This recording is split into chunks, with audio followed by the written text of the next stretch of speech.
So let me take a look at your questions. Let's see. Oh wow. You guys were not joking with your questions. Okay.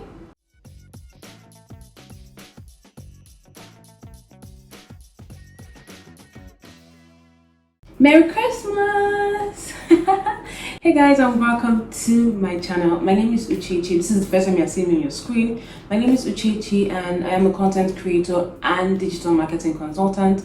On this channel, I talk about Instagram and content creation for business owners and fellow content creators. In today's video, I'm answering your questions. So some weeks ago, I had put out a question sticker on my Insta story asking you guys to send in your questions on my first year as an entrepreneur. Yes, so this week is my anniversary. It's actually the 21st of December, and I picked that date because that's when I started work for my first paying client since I left my 9 to 5, right? So I figured why not do a Q&A where you guys ask me questions if this is a path you want to tour and just want to find out certain things from someone who has gone through that path, right? So I'm going to be answering your questions, but first I'll take this off so that you guys can see my face. I went to the mall, right? I went to the mall and I just saw all of this and I was like, Christmas, right? And I got all of this, but I'm going to take this off so you guys can see my face, and I'm going to take this off because this is itching me terribly. So I'm going to leave this on because I like it and it's a Christmas spirit, so I'm going to leave this on. What am I saying? Oh, guys, I hope, please, if the lighting is not great in this video, please pardon me. If you can tell, I'm not in my usual filming space. I'm out for work and I decided to just use the opportunity to film this video ahead of next week. So I'm filming this on the 18th of December.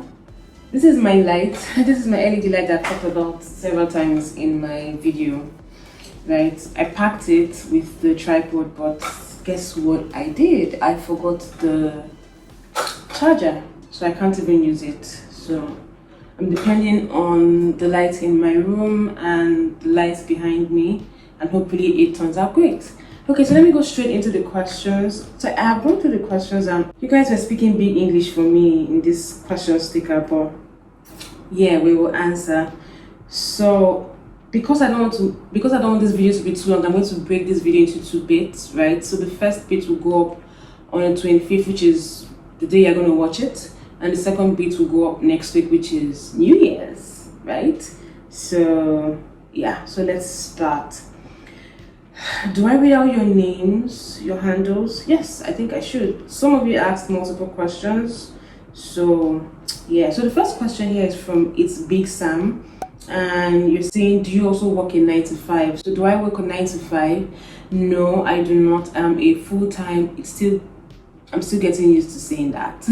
I'm a full-time entrepreneur, right? So this is full-time content creation, YouTube, full-time, no 9 to 5. This is all I do for now. I have toyed with the idea of going back to a 9 to 5, right? Or to a more structured, let me not say more structured. Freelancing is structured or can be structured if you decide to structure it.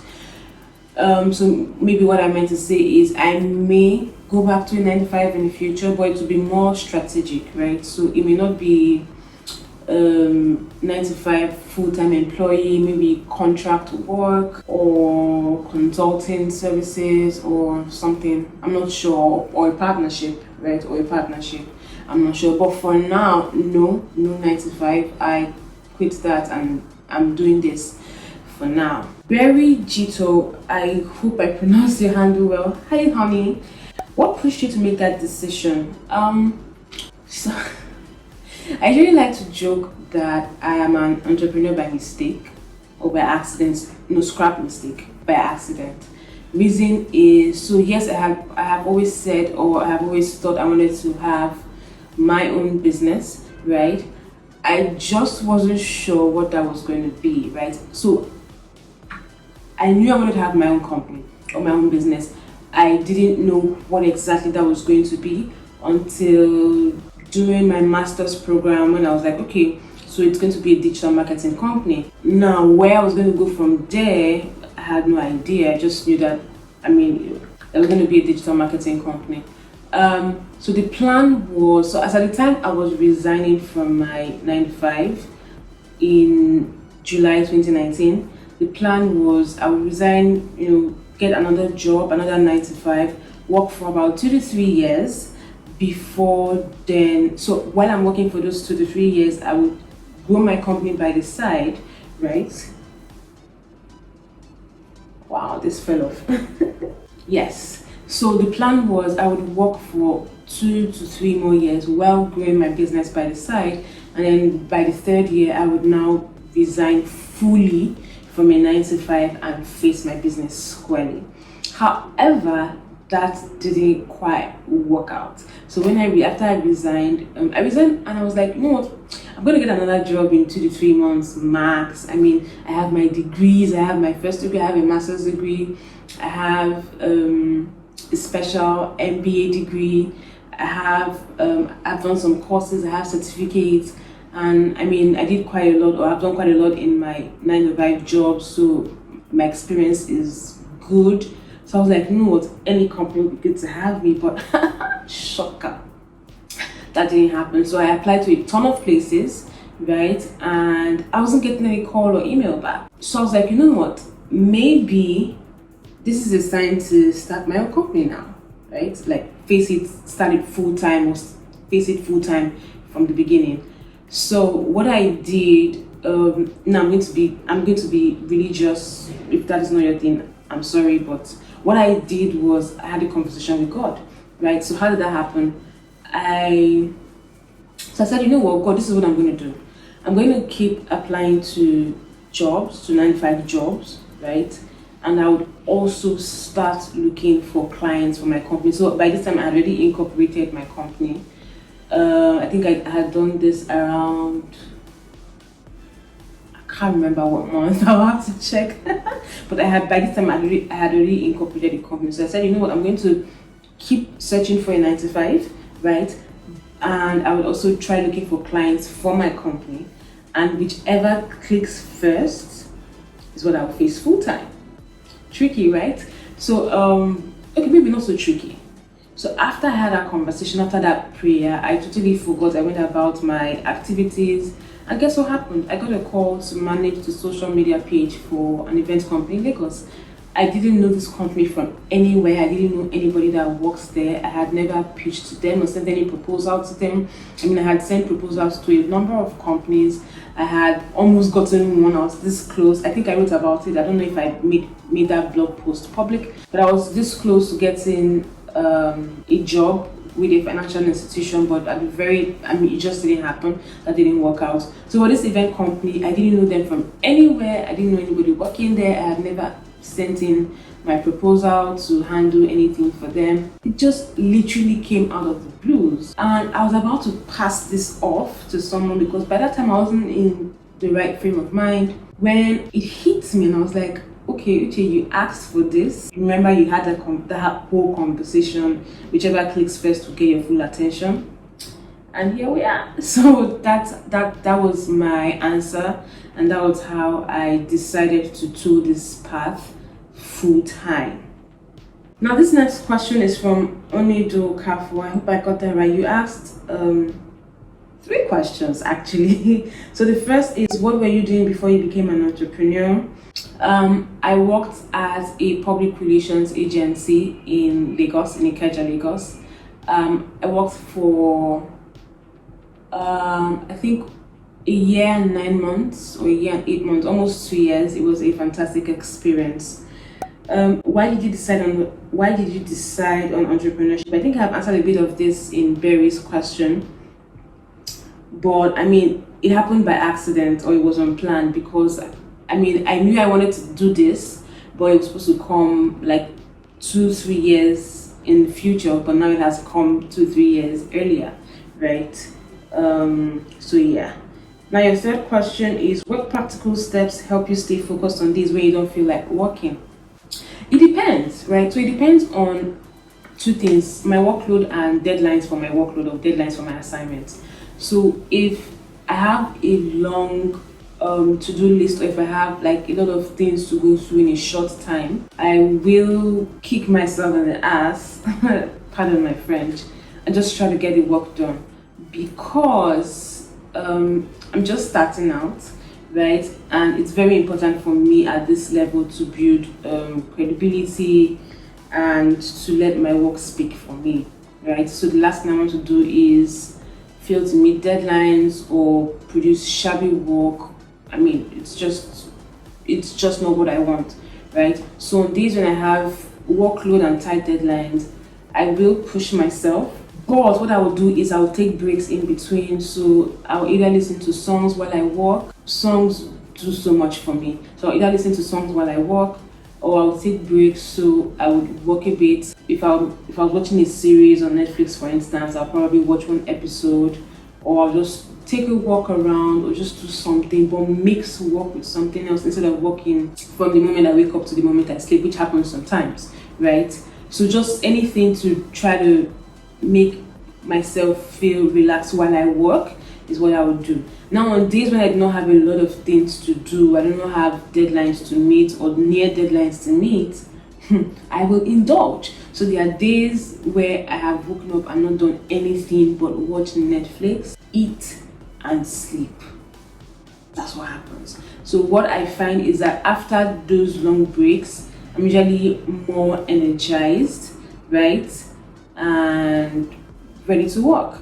Something else I also find that gets me in the mood is editing videos or editing pictures. So I mean, I don't consider it work, right? But I don't consider it work. I don't know why. I have a big issue tagging some things that I enjoy doing as work, right? So for instance, photo editing, video editing, I don't consider it work because I enjoy doing it. On some other days when I do not feel like doing Netflix, or just sleeping throughout the day, I'm trying to edit pictures. I'm trying to get better at some things that I enjoy. So trying to figure out how to edit videos better, because I mean I'm not at 100% yet. I'm trying to figure out how to create more presets on Lightroom or in Lightroom, and all of this. So these are some of the things I do to help me. It may not sound like staying focused, but just help me stay sane on days where I am low and do not feel like doing anything. So I hope that helps. Now the next question is from, I don't know how to pronounce your handle, so I'll just spell it out. This idixx.xe. You asked two questions, and the first is, how was the first 8 months? It was interesting. So if I'm going to count first 8 months, okay, you know what? No, let me count first 8 months from when I got my first paying client. So from December, so that'll be December to about August. I hope I'm correct. August or September.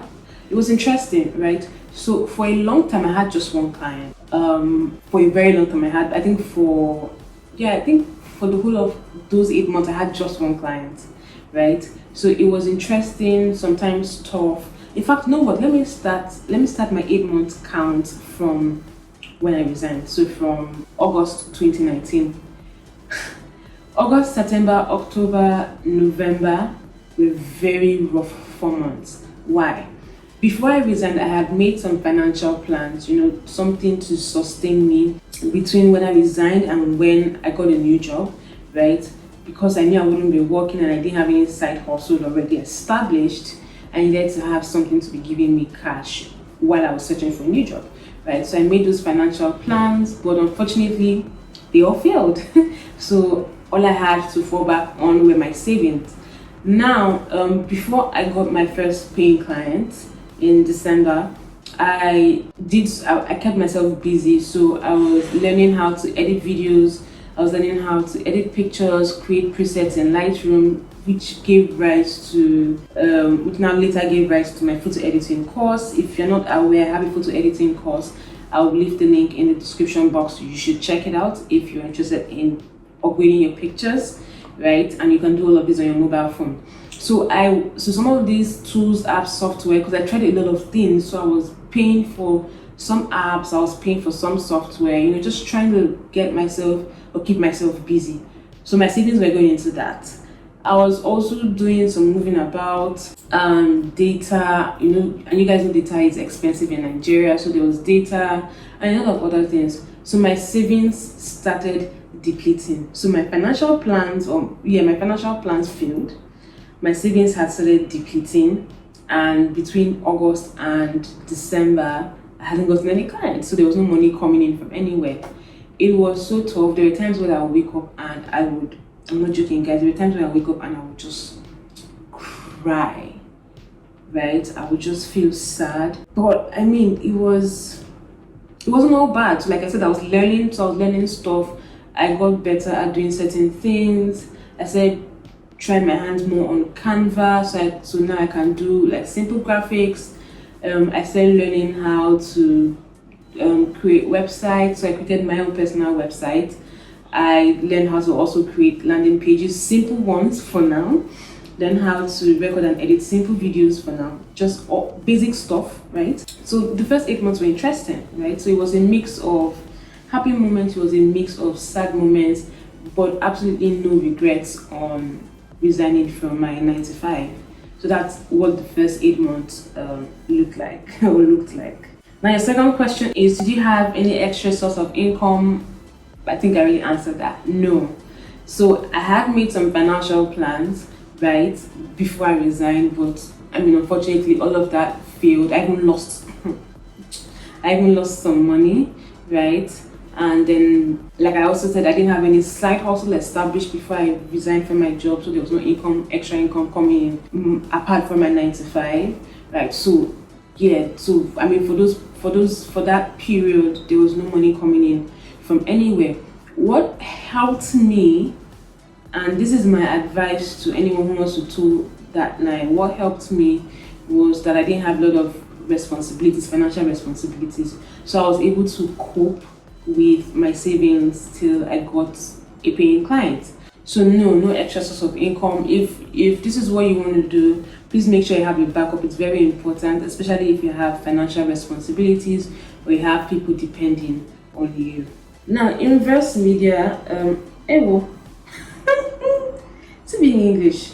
Okay, undoubtedly you encountered immeasurable challenges. How well have you dealt with them? So I think in answering this, I would first state what my challenges have been, then I'll now go into how I dealt with them, okay?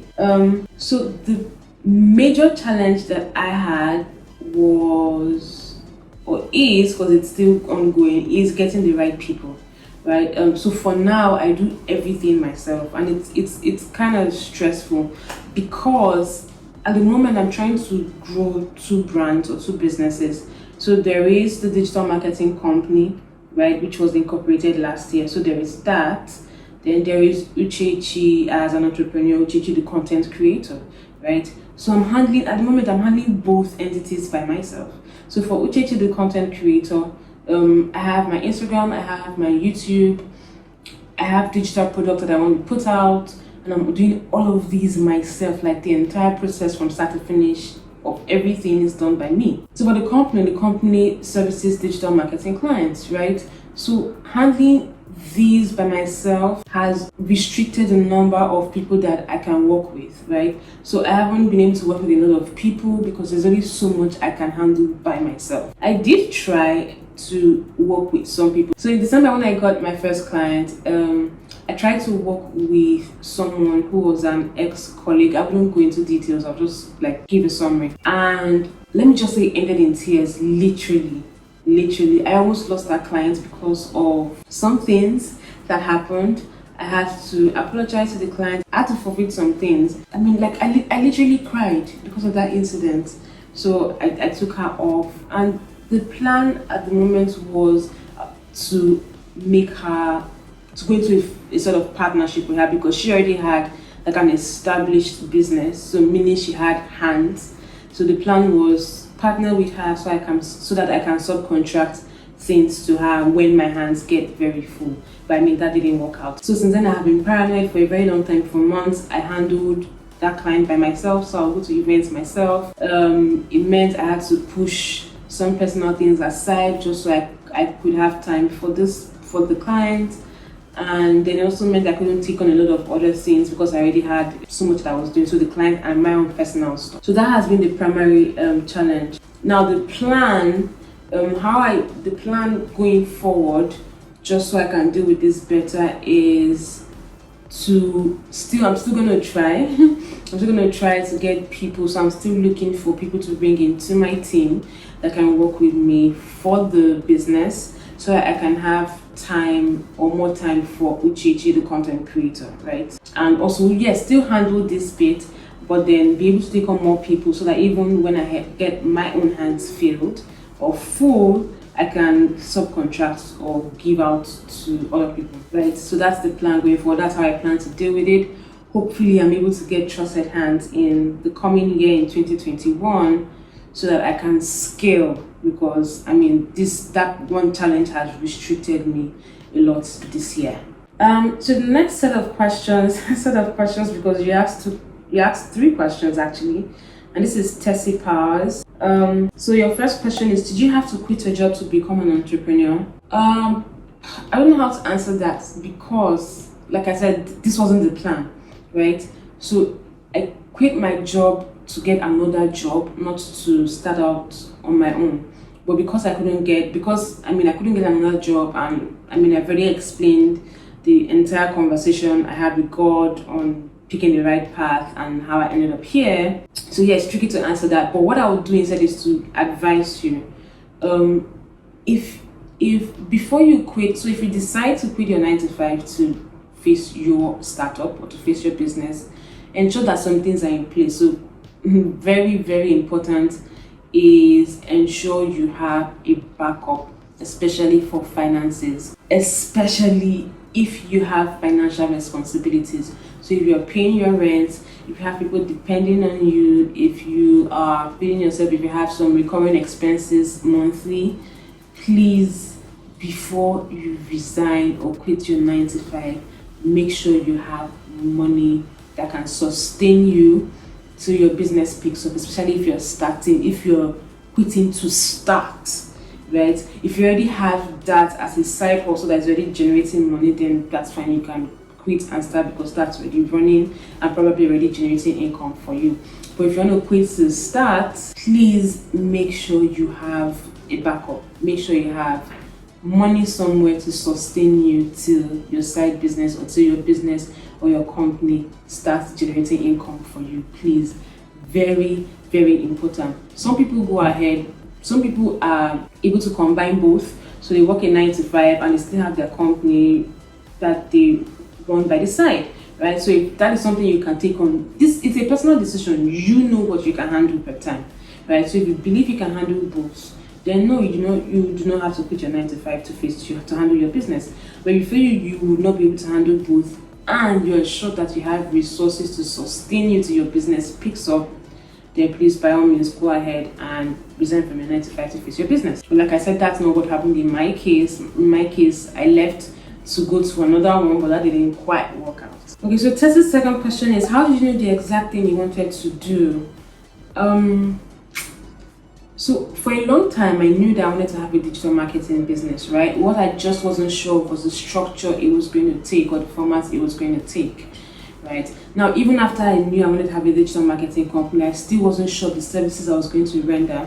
So what I did was to start small. So I started with just one thing initially. So initially it was just social media management that I started with, right? And now I'm doing more. So now it's social media management, even though that's on pause for now, but we'll resume in 2021, largely because I haven't gotten trusted hands and I already have a lot on my plate, right? So I started from social media management, but at the moment it's social media management. I can create simple websites, landing pages, there's email marketing, there's online course management. So you see, it's now beginning to open up a bit more, right? So I started from one thing, and then as I improved on myself, I started introducing more services to my suite of services, right? And it's still going to expand. It's still going to expand further as the team grows. So just trying out things and practice, and it's also largely because of my educational background. So my first degree is in mass communication, my master's degree is in media and communication. So I mean that already formed the basis, or that already formed the foundation for what I'm doing now. So yeah, I think that influenced what I'm doing. Yeah, if I'm going to be honest, it largely influenced. So that's how I got here. So Tess's last question, and I think it's going to be the last question for this video, is what has been, okay, so I've answered this question already. What has been your biggest challenge? And it's similar to what Inverse Media asked, and my response to that is getting the right hands. In next week's video, I will continue from here and also share some of my plans for 2021. So if you enjoyed this video, make sure you give it a thumbs up. If you have more questions for me, as usual, leave them in the comment section and I'll attend to them. If you're not yet subscribed, have I said that? If you're not yet subscribed to the channel, make sure you hit the subscribe button. I will see you in next week's video. Again, Merry Christmas, guys, and see you next week.